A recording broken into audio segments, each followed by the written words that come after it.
Yo, what up guys, how's it going? Negative Therapy here with a brand new video on Bitcoin. Today I'm going to be analyzing Bitcoin and what seems to be going on right now in the Bitcoin chart. I'm going to be using the Bitstamp chart just because this is a clear chart and my Coinbase chart is pretty messy. So I'm just going to let you know what I'm thinking here and what I see that we can be potentially what potential pattern we might be creating here and where I think the Bitcoin price might be going here in the near future. Um, so yeah, let's get right into the video. Now, one thing I want to talk about is that we did create lower highs here in the sorry, I don't know what the heck this color is. I'm just gonna switch this to my regular color. Okay, sorry about that. Yeah. So one thing I want to talk about is that we did create lower highs here, and that we seem to be creating lower lows. So what this resembles is the fairly old pennant formation that we seems to be repeating over and over again on the Bitcoin chart. Bitcoin seems to love these patterns. These lines aren't perfect, but you can rearrange them the way you want. Maybe it's easier if we go on the 1 day. Here we can see that we have a line of support right here,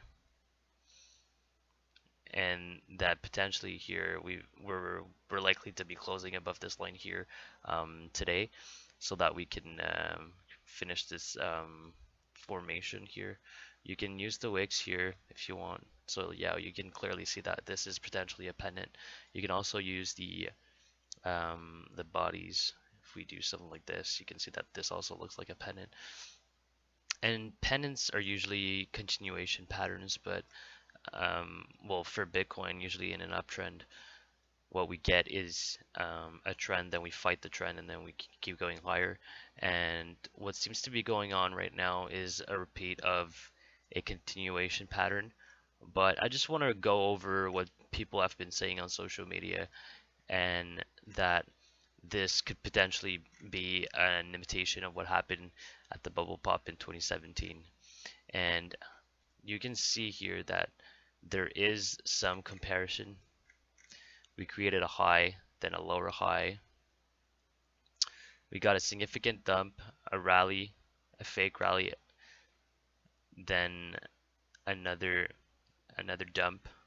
So two consecutive lower lows here like this, and then another rally up that wasn't strong enough to breach the all-time high.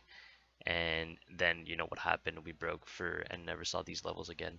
So here I think that the significant difference that we had right now, well, that we haven't seen yet, and what happened here in 2017, is that we actually closed below the 21 EMA. Here you can see that we closed below, and then we traded here for a while, then we rallied back higher over this ribbon, and then we totally broke the ribbon here. And if we look at the current price action, we can see that, oh, sorry about that.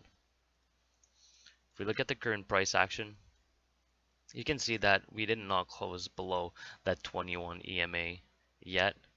That's still to be seen. I mean, if we do get a close here, I'm going to be using this as a better reference. I think that it's going to be plausible that we repeat history again, and that this could be indeed a bubble pop for our current situation or current trend.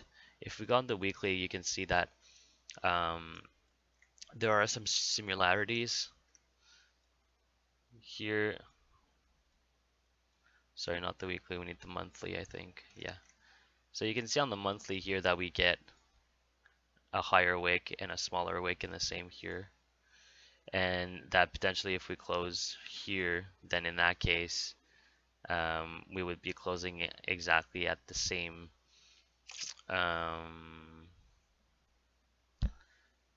well, if we close here or below, then we would be closing it where the current candle started, and that could be a bearish sign.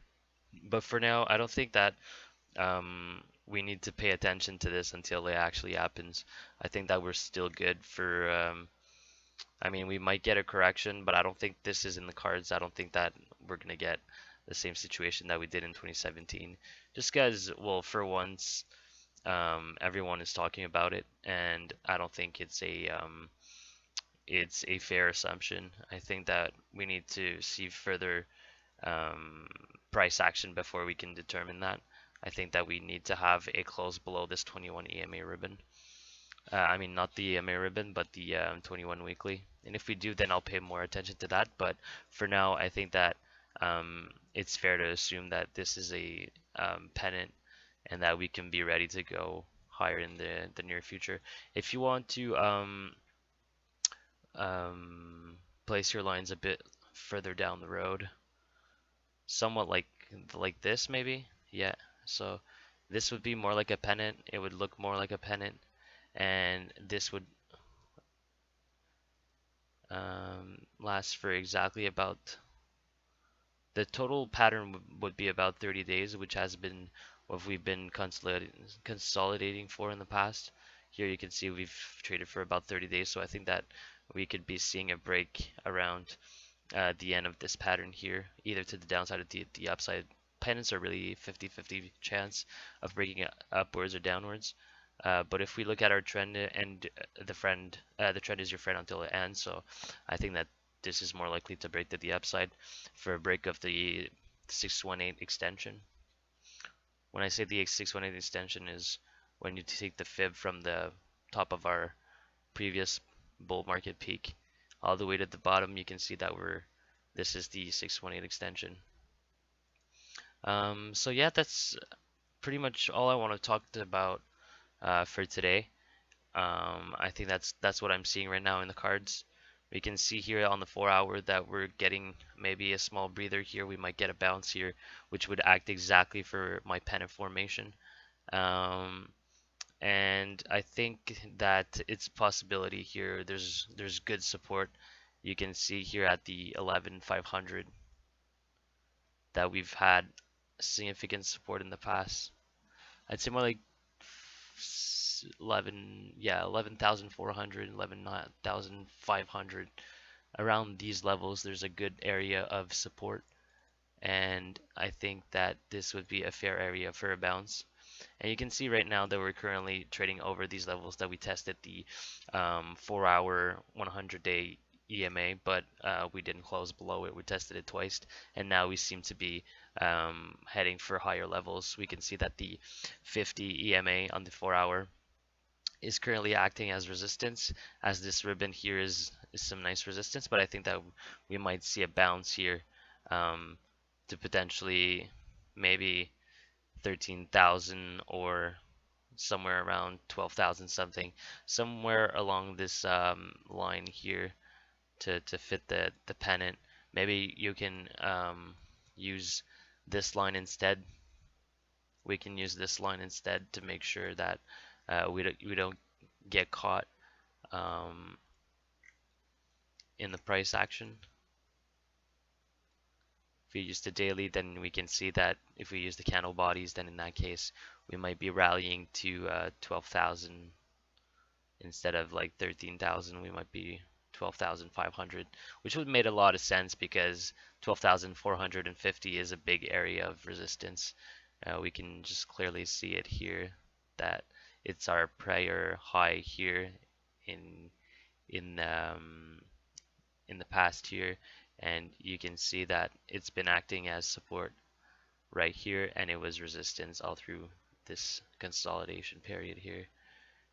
So I think it's fair to assume that we might be going as high as this and then maybe retest the lows and eventually either break to the downside or the upside for this pattern here. But let's keep an eye on this. But for now, that's pretty much it, guys. I just wanted to let you know what I was thinking about this chart. And if you like this video, leave a like, leave a comment. If you want my videos as they come out, then tick the bell. But with that, I'll see you all in the next video.